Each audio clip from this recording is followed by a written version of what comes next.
divulgação da gravação de uma conversa entre o presidente Temer e o empresário atropelou o calendário das reformas e aumentou a temperatura da crise. Na quarta-feira, 24 de maio, o conflito durante uma manifestação nas ruas de Brasília resultou em prédios públicos queimados, funcionários sitiados, manifestantes feridos, um deles, inclusive, por arma de fogo. A quem interessa essa batalha campal? Para conversar sobre o momento que vivemos na política brasileira, a Cidadania recebe o senador Paulo Bauer, líder do PSDB no Senado. Seja bem-vindo, senador.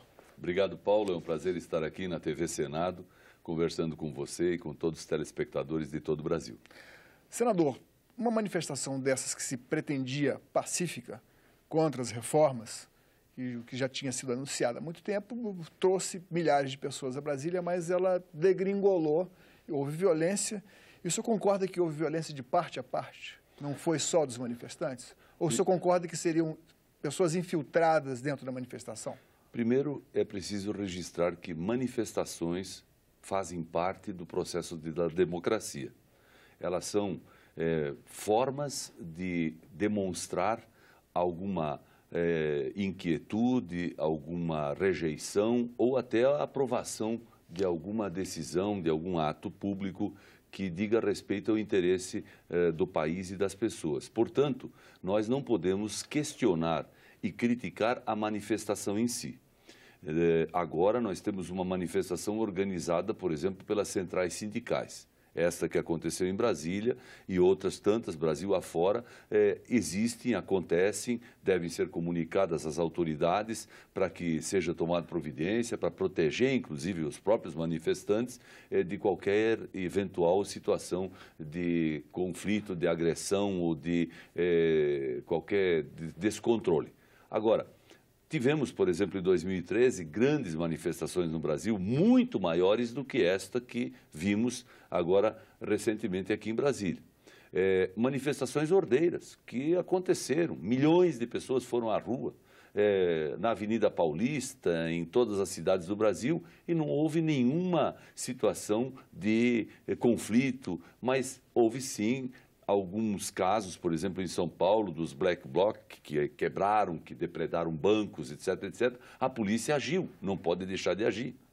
Nós vimos que nesta manifestação em Brasília, manifestantes ou pessoas infiltradas, tanto faz, depredaram prédios públicos, agrediram a polícia que estava fazendo a segurança do local, isso está gravado, isso foi visto, e aí, obviamente, se precisa tomar uma providência enérgica para restabelecer o controle de toda a situação. Isso não dá para fazer numa movimentação e numa manifestação de 20, 30 mil pessoas, não dá para você pegar um megafone na mão e ir querendo convencer todo mundo a ter calma, a ir para o lado de lá da rua e não andar no lado de cá, ou a se manter parado no momento em que essa providência se faz necessária. Aí é preciso efetivo policial, é preciso gente qualificada, especializada e com equipamento adequado para controlar a coisa. Não importa se foi um manifestante ou se foi alguém infiltrado querendo criar um problema. Agora, apesar de nós termos visto em Brasília toda uma providência da segurança pública, no sentido de proteger prédios públicos, no sentido de não permitir que houvesse um grande tumulto de dimensões imprevisíveis, podendo até morrer gente. Quando nós vimos a providência ser tomada, nós vimos, por exemplo, lideranças políticas que apoiam essa manifestação se manifestarem contra o uso de efetivo de segurança pública para proteger exatamente os manifestantes e o patrimônio público.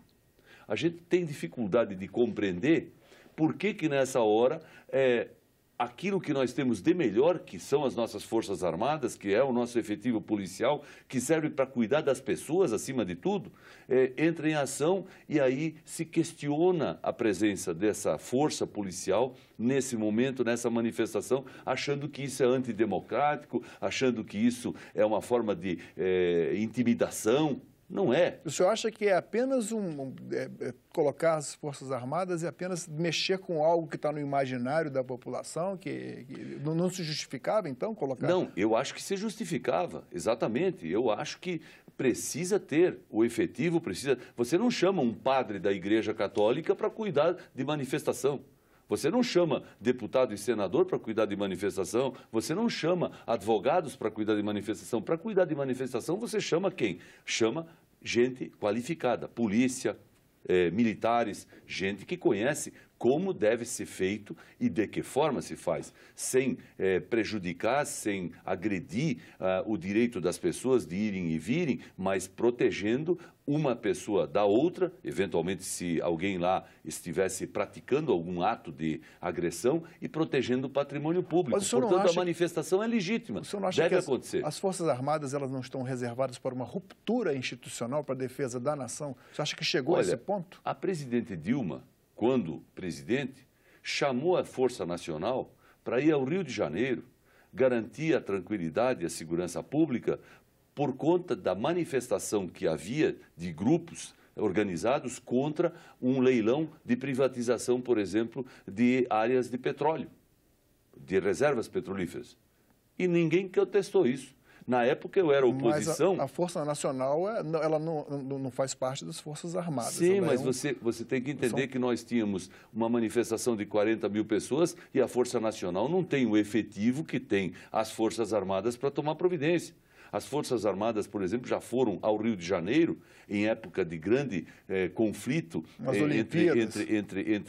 entre traficantes, por exemplo, e a sociedade e a polícia do Rio, foi as Forças Armadas. Nas Olimpíadas foram as Forças Armadas. Nas Olimpíadas nós não tivemos nenhuma catástrofe, não tivemos nenhum ataque terrorista, não tivemos nenhuma morte, graças a Deus. Por quê? Porque tinha segurança. Então, você não pode, nesse momento, ficar imaginando, eu acho que fica melhor eu mandar o pessoal que está vestido de branco e não mandar o pessoal que está vestido de azul. Não posso mandar a Força Nacional porque eu vou ter crítica da oposição. É momento de decisão e de uso da autoridade. Nós não estamos falando aqui de ser contra a manifestação. Porque se alguém fosse contra a manifestação, a providência teria sido tomada antes. No período do regime militar, a providência para combater, para impedir a manifestação era tomada antes. Já se cercava tudo antes, já impedia todo mundo de chegar perto de algum lugar. Hoje não, hoje vivemos num regime democrático, com todo o Estado de Direito, tudo certo. Então a manifestação é livre, como eu disse. As manifestações de 2013, 2014, 2015 foram livres, ninguém contestou, elas foram ordeiras. Elas andaram nos sábados, nos domingos, milhares, milhões de pessoas. E os black bloc que estragavam e danificavam o patrimônio público, esses sim foram combatidos pela polícia, como poderiam ter sido combatidos, eventualmente, aqueles que tivessem praticado aqui em Brasília algum ato ilegal. E, a bem da verdade, devemos reconhecer que, menos de 24 horas, o presidente Temer revogou o decreto que invocava a garantia da lei e da ordem para chamar as Forças Armadas. Bom, fez tudo certo. Agora, estamos, de qualquer maneira, num impasse porque o país está dividido, um lado não fala com o outro, as redes sociais aquecem ainda mais o debate. E qual seria, então, a saída para que reunificássemos diante de um cenário em que a popularidade do presidente, aferida nos institutos de pesquisa, é muito baixa, e que o governo, como o senhor mesmo disse, é obrigado a defender. Disse, aliás, antes de uma conversa que o senhor estava aqui no telefone com a repórter da época, né? Que o governo está defendendo não é a sua popularidade, não é a reeleição, não é a eleição do Paulo Bauer, é a questão mais complexa que é a reforma da Previdência. Enfim, qual a saída se um lado está tão radicalizado quanto o outro? Bom, é preciso mencionar, Paulo, que a radicalização hoje não está partindo nem do governo e nem da situação. Não somos nós que estamos praticando ou tendo atitudes de radicalismo. Nós estamos verificando que a oposição ao governo Temer hoje é que está aumentando o volume da sua voz em função de todos os episódios que aconteceram recentemente, principalmente das delações da JBS. E que estão merecendo questionamento em todo o país em função da liberdade e do perdão judicial dado aos diretores daquela empresa que comprovadamente praticaram crimes muito graves contra o interesse público e contra o interesse do país. Agora, nós observamos hoje que este radicalismo, essa postura de enfrentamento e de conflito até das oposições em relação ao governo, acontece de uma forma que, na verdade, no nosso ponto de vista, não contribui com o país, não contribui com a saída que nós precisamos construir para a nossa economia, para o nosso desenvolvimento. Nós temos que recuperar a economia, nós temos que viabilizar o governo. E aí vem um detalhe, o presidente Temer assumiu por força de um dispositivo constitucional. E nós temos que cumprir a Constituição. Está tudo lá. Diz lá o que acontece se o presidente deixa de ser presidente, quem assume no lugar dele, se houver um impedimento do vice-presidente, como é que se processa. Aí vem agora aqueles que sempre aparecem com uma solução mágica e dizem, vamos fazer diretas. Mas fazer direta para eleger um presidente por um ano? Quem é que seria um presidente para conduzir o país por um ano? Quer dizer, se o presidente Temer hoje tem 5% de popularidade positiva, a mais baixa da história de todos os presidentes, ele sabe disso e nós também, então ele tem popularidade baixa e eu pergunto, vamos eleger um presidente e em 15 minutos ele será um presidente de popularidade alta? Ele fará tudo bem e o país vai entrar em paz e vai aplaudi-lo? Ele vai resolver o problema da Previdência Social como? Ele vai resolver o problema da competitividade do Brasil nos mercados em todo o mundo? Como? Ele vai fazer o quê? Ele vai distribuir dólar de graça?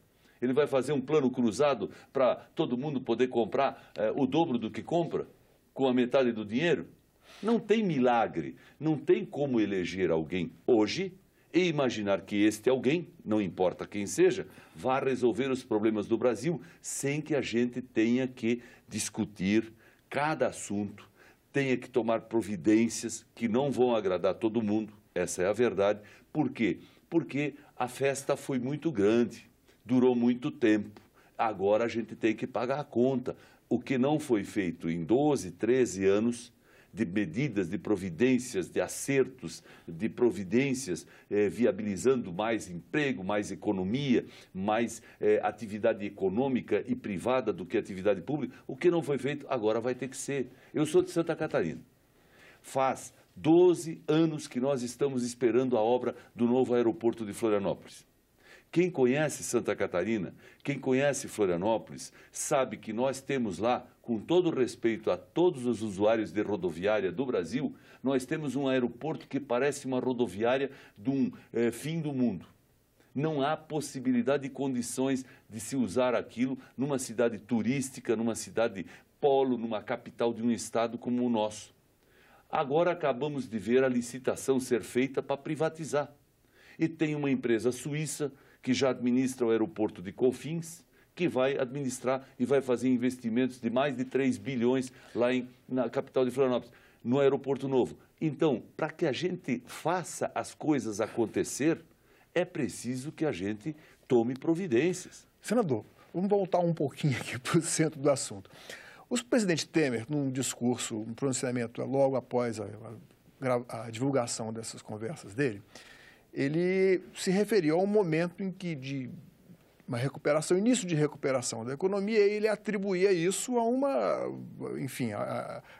algum tipo que a gente, um argumento com uma argumentação que nos faz suspeitar de uma teoria da conspiração, tipo essas que de um lado e de outro vão como erupções vulcânicas surgindo nas redes sociais. O senhor acredita que realmente pode ter havido uma teoria da uma conspiração aí na divulgação dessas gravações, já que o senhor se referiu de alguma forma criticamente à anistia, entre aspas, que foi dada a essa empresa?